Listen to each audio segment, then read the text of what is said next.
Employee salary sheet in Excel. To calculate an employee's salary sheet, follow these steps. DA, Dearness Allowance. Press is equal to basic salary. Multiplied by 12%. Press tab to move to the next cell. Calculate TA, Travel Allowance. Type is equal to basic salary multiplied by 8%. Press tab. To calculate gross salary, press Alt plus is equal to for sum of basic salary plus DA plus TA. To calculate PF, Provident Fund, is equal to basic pay multiplied by 12%. Press tab.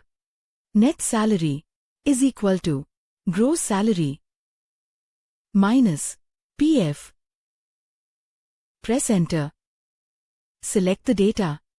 Copy down formula. Thank you for watching. Like and follow for more.